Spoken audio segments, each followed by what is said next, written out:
Welcome to Tamil சனிவுட். இன்னைக்கு மிகப்பெரிய எதிர்பார்ப்போட தேட்டர் ரிலீஸ் ஆயிருக்க இந்தியன் 2 திரைப்படம் எப்படி இருக்கு அப்படிங்கிற இந்த படத்தோட ரிவ்யூ பத்தி தான் இந்த வீடியோல டீட்டெயிலா பார்க்க போறோம். இந்தியன் 2 திரைப்படம் பிரம்மாண்ட இயக்குனர் சங்கர் இயக்கத்துல கமலஹாசன், பிரியா பவானி சங்கர், ராகுல் பிரதீப் சிங் மற்றும் பலர் பிரம்மாண்ட நடிகர்கள் பட்டாளம் நடிப்பில் அனிருத் இசையமைப்பில் லைக்கா தயாரிப்பில் மிகப்பெரிய எதிர்பார்ப்போட இன்னைக்கு வெளியாயிருக்கு.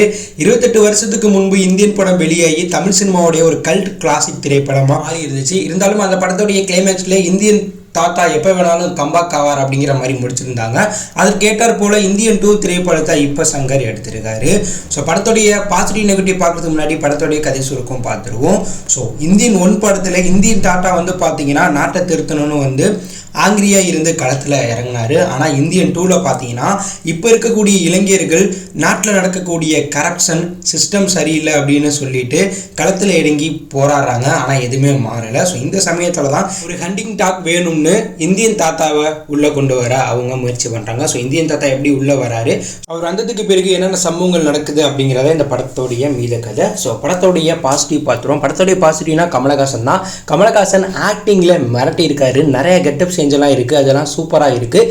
இருந்தாலும் அவருடைய லுக் பார்த்தீங்கன்னா கொஞ்சம் ரொம்ப ஓல்டான மாதிரி இருக்குது. ஒரு சில இடங்களில் பார்த்தீங்கன்னா அது இயல்பாக இல்லை. அது பார்த்தீங்கன்னா கெட்டப்னு ஈஸியாகவே தெரியுது. ஸோ அங்கே படக்குழு ரொம்பவே மிஸ் பண்ணிட்டாங்கன்னே சொல்லணும். ஸோ நிறையா கெட்டப் இந்த படமே ஒரு 5 வருஷம் எடுத்தாங்க. ஸோ அதற்கு ஏற்றார் போல் ஒவ்வொரு கெட்டப்புக்குமே பார்த்தீங்கன்னா ஒவ்வொரு கமலஹாசன் இருக்கிற மாதிரி இருக்குது. ஸோ அது கொஞ்சம் அங்கங்கே வெளிப்படையாகவே தெரிஞ்சிச்சு. மற்றபடி கமலஹாசனுடைய ஆக்டிங் மிரட்டலாக இருக்குன்னு தான் சொல்லணும். ஸோ இந்தியன் 1ல் அவருக்கு கொடுக்கப்பட்ட ரோலை வேறு லெவலில் பண்ணியிருந்தார். அதே போல் இந்தியன் 2லையும் சூப்பராகவே பண்ணியிருந்தார், மிரட்டி விட்டுருக்காரு. அடுத்த ஹீரோனா நம்ம சித்தார்த் தான். இந்தியன் தாத்தா விட சித்தார்த் தான் பார்த்தீங்கன்னா இந்த படத்தில் நிறைய இடங்களில் வராங்க. அவரை தான் ஹீரோ போல் இந்த 2ல் காட்டுறாங்க. 3ல தான் இந்தியன் தாத்தாவை ஃபுல்லாகவே ரிவீல் பண்ண போகிறாங்கன்னு தோணுது. அதுக்கு சித்தார்த் அவர்கள் ஹீரோவாக வலம் வரார். ஒரு ஆங்கிரி யூத் கம்யூனிட்டியை சேர்ந்த நபராக வலம் வரார். ஸோ அவருக்கு கொடுக்கப்பட்ட ரோலை வேறு லெவலில் பண்ணியிருக்காருன்னே சொல்லணும். அவங்க கூட வரக்கூடிய நபர்களாக பிரியா பவானி சங்கர், ரிஷி போன்ற நபர்கள்லாம் வராங்க. அவங்களும் உங்களுக்கு கொடுக்கப்பட்ட ரோலை சூப்பராக பண்ணியிருக்காங்க. சித்தார்த்துக்கு லவ்வராக ராகுல் பிரதீப் சிங் வராங்க. ஹீரோனி அவங்களுக்கு கொடுக்கப்பட்ட ரோலை அவங்களும் சூப்பராக பண்ணியிருக்காங்க. அதுதான் படத்தில் நெடுமுடி, விவேக், மனோபாலா போன்ற 2 நடிகர்கள் அவங்களுக்கு கொடுக்கப்பட்ட ரோலை சூப்பராக பண்ணியிருக்காங்க. வாவி சிங்காவும் அவர் கொடுக்கப்பட்ட ரோலை சூப்பராக பண்ணியிருக்காங்க. படத்தோடைய விஎஃப்எக்ஸ் அதே போல் சினிமோட்டோகிராஃபி எல்லாமே வேறு லெவலில் இருந்துச்சு. படம் எது செட்டு எது விஎஃப்எக்ஸ்னே தெரியாத லெவலுக்கு மிரட்டியிருந்தாங்க. ரவி வர்மாவுடைய கேமரா வேறு லெவலில் இருந்துச்சு. ஸோ அனிருத்தோடைய பிஜிஎம் ஸ்கோர் சூப்பராக இருந்தாலும் ஏஆர் ரகுமானை கம்பேர் பண்ண முடியாது. ஸோ அது லேக் கண்டிப்பாக ஆணுச்சு. இருந்தாலும் படத்தில் ஒவ்வொரு இடங்களில் லேக் வரும்போது அனிருத்தோடைய பேக்ரவுண்ட் ஸ்கோர் கொஞ்சம் பார்த்தீங்கன்னா பூஸ்டப் பண்ணியிருக்கு. ஆனால் இன்னும் அனிருத் பெஸ்ட்டாக பண்ணியிருக்கலாம் அப்படிங்கிற ஒரு ஃபீல் வந்துச்சு. ஏஆர் ரகுமானே பண்ணியிருக்கலாம் அப்படிங்கிற ஒரு ஃபீலும் வந்துச்சு.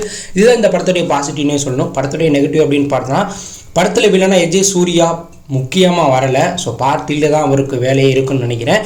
ஆனால் பார்ட் 2லேயே அவரை இன்னும் நல்லா யூஸ் பண்ணியிருக்கலாம். இன்னும் ஒரு மிரட்டாலான வில்லனா அவரை இன்னும் கொஞ்சம் நேரம் காட்டியிருந்தா படம் இன்னும் நல்லா இருந்திருக்கும். ஸோ இந்த படம் சங்கர் அவர்களுடைய வழக்கமான ஸ்க்ரீன் பிளே ஸ்டோரியாக இந்த படமும் இருக்கிறதுனால அரைச்சமாகவே சங்கர் அணைச்சிருக்காரோ அப்படிங்கிற ஒரு ஃபீல் வருது. படம் எங்கேஜிங்காக போனாலும் ஒரு சில இடங்களில் அதனால லேங் ஆகுது. அதே போல் படத்துடைய ரெண்டையத்தையும் கொஞ்சம் குறைச்சிருக்கலாம் அப்படிங்கிற ஃபீல் வந்துச்சு. இருந்தாலும் கிளைமேக்ஸில் இந்தியன் 3க்கான லீடை வேற லெவலில் முடிச்சிருக்காங்க. இதனால் இந்தியன் 3க்கான எதிர்பார்ப்பு எகிரி இருக்கு. ஸோ மொத்தத்தில் இந்தியன் 2 திரைப்படத்தை ஒன் டைம் கண்டிப்பாக எல்லாரும் பார்க்கலாம், ஃபேமிலியோட பார்க்கலாம். அந்தளவுக்கு ஒரு ஒருத்தான படமாக தான் இருக்குது. இந்த படத்துக்கு நம்ம சேனல் ரேட்டிங் 5க்கு 3.2 தரலாம். ஸோ நீங்கள் இந்தியன் 2 திரைப்படத்தை பார்த்துட்டீங்களா? உங்களுக்கு இந்த படம் பிடிச்சிருக்கா? இந்தியன் 3க்காக வெயிட் பண்ணுறீங்களா? அப்படிங்கிற கருத்தை கமெண்ட்ல லீவ் பண்ணுங்கள். தேங்க்யூ ஃபார் வாட்சிங்.